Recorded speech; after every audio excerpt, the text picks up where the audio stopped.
Thank you very much for inviting me to this important conference. So my talk will deal with the issue of judiciary and imprisonment systems from a bordering perspective after Oslo. After the Second Intifada, you have in a completely redesignment of the way settler colonialism has been enforced. So the main objective was to manage a low-intensity conflict instead of solving it. So two main types of control have been implemented in the West Bank, so on the other side of the wall, so territorial devices that are well known of everybody, like checkpoints and all this kind of mechanism, but also less known in a way, non-territorial devices such as the permit system that started in 1991 but has been really enforced after the Second Intifada, and mass imprisonment policies that turn imprisonment into a kind of population management technique. It can be said that there is a way of governing through imprisonment in the West Bank. So you had the attribution of distinct mobility regimes that I will not detail, according to the status and the citizenship that you are holding, but also the permit system ballooned in a system that includes a wide range of classifications according to regions, occupation, purpose of movement, and it ballooned into more than 100 types of permit. If you want to go to pray to Al-Aqsa, for instance, or if you want to go for a medical treatment in Jerusalem, or to visit a relative in jail, you will have different kind of permits for different lengths. So the role of the intelligence agencies have also been enforced, and it has the main consequence of increasing the blacklisting after 2000, and now it is considered that about 20% of the male population between 16 and 55 years is classified as security threats. At the same time, mass arrest and incarceration for political reasons were reactivating what I called a prison web, i.e., it's both a reality and a virtual perspective. It's the suspended legal possibility to detain a large number of people, men or women, starting from the age of 12. So it is estimated that approximately since 1967, 40% of the male population has been jailed. So I refer to the figures here. So they are usually called prisoners of war, asra, by the Palestinians, or political prisoners, and security prisoners by the Israeli administration. So through these arrests, the intelligence services gather information, recruit informers and collaborators, and infiltrate the whole society. So it creates an in-depth knowledge of the population and a kind of data system which is the basis of biosocial profiling, which is necessary for mobility management within a territory that is considered as discontinuous and without line borders. So the aim of this, so it has been symbolically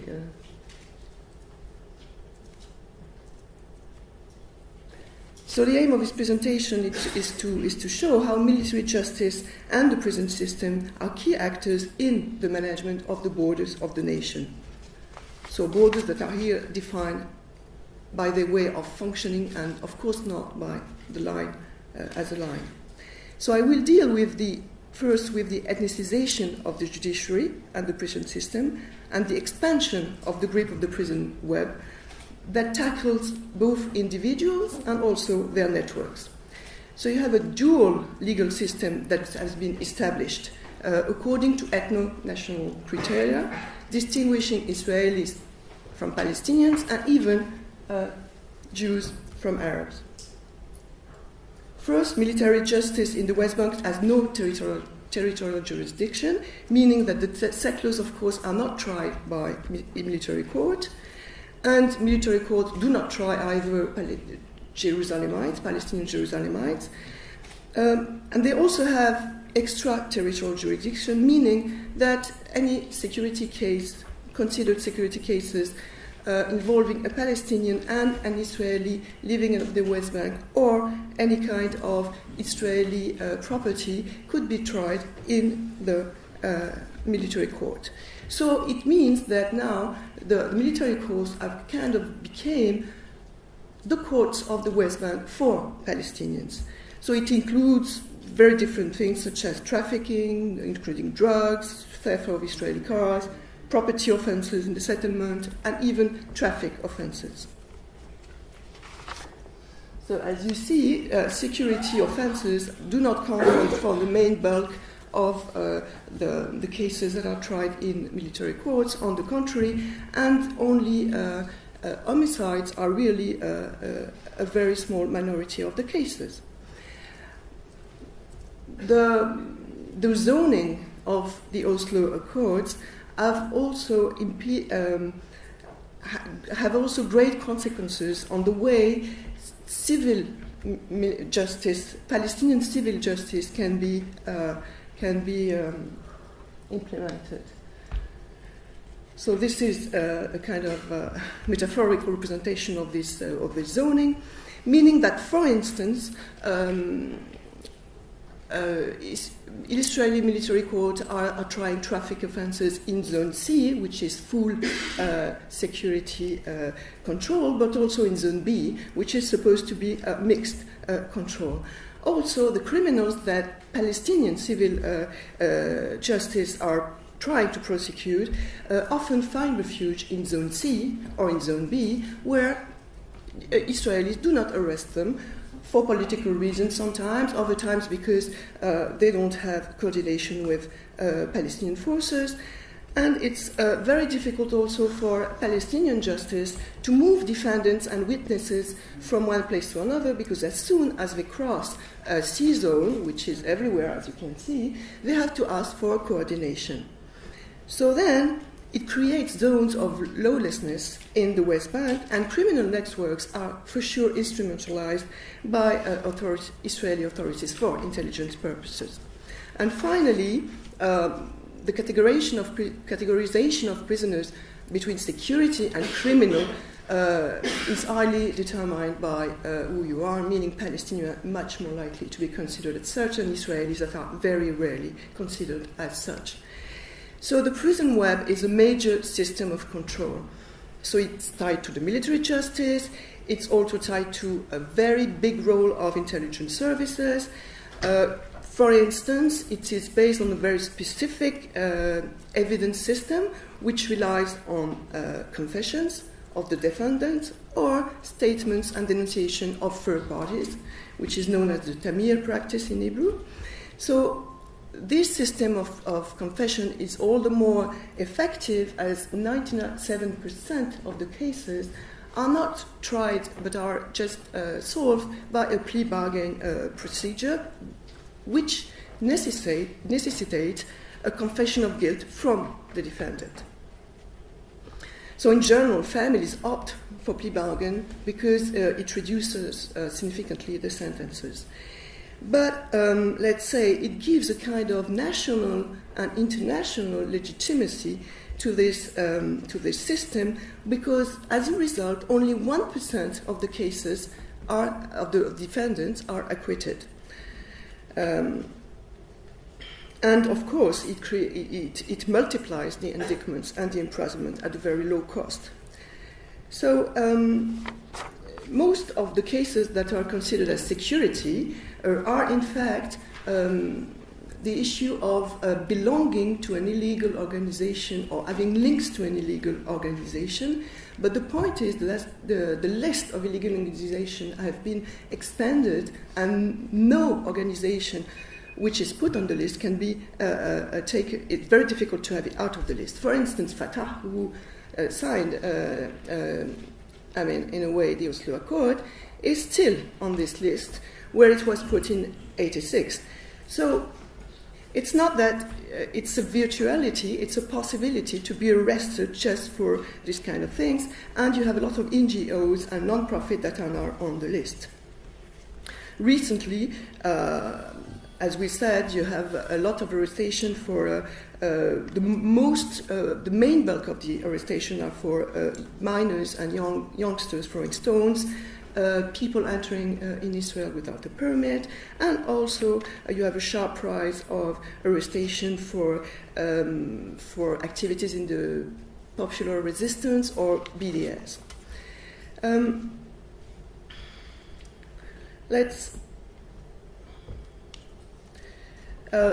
So what is also quite striking is that penalties depend on the mobility capacity of the people.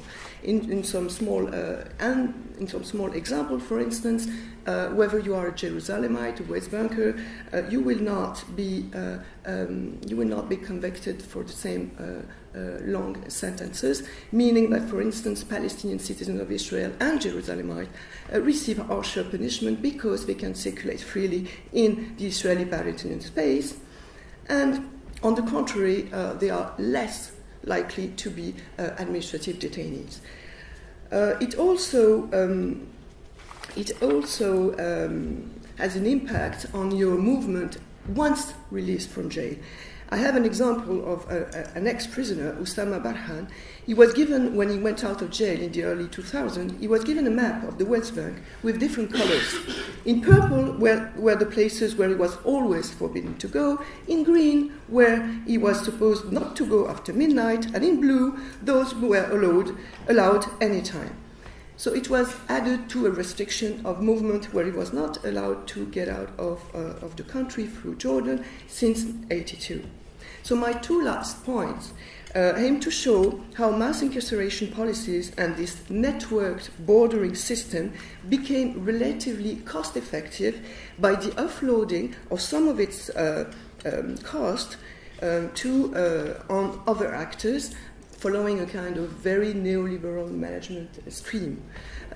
So I will be short on that. So first, it has been offloading on the PA, so through security arrangement, like Allah said, but not only, also through a whole amount of money that the PA is giving to the prisoners, either in jail or after, for rehabilitation and to their families.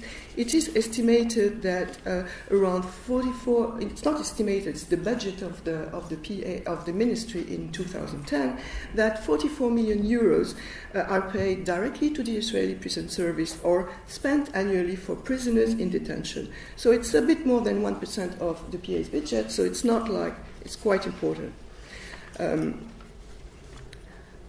Also, other actors are involved, like the ICRC, for instance, that is spending a lot to bring families to visit their relative in jail, and also Palestinian NGOs that are providing legal aid and legal assistance. At the end, let's say that you have a kind of monetarization of the system by various means. One of the means is like the increase of the fines that are given plus the sentences in the courts. There is a sharp increase in numbers. You also have the practice of fines that are given to prisoners inside prison for any breach of the rules, which is something which is also new, and which represents a lot of money. And you also have the money that is collected by the thing that they are trying the traffic offences, and this represents, for instance, 36 million euro annually for military courts for traffic offences. So it represents quite an important amount. So, as a conclusion, let's say that it's a key part. The military, judiciary, and the prison system are a key part of a dematerialized and network bordering system that has been implemented gradually since the Second Intifada, and through its neoliberal management, outsourcing, and militarization, it became sustainable and redeployed the occupation.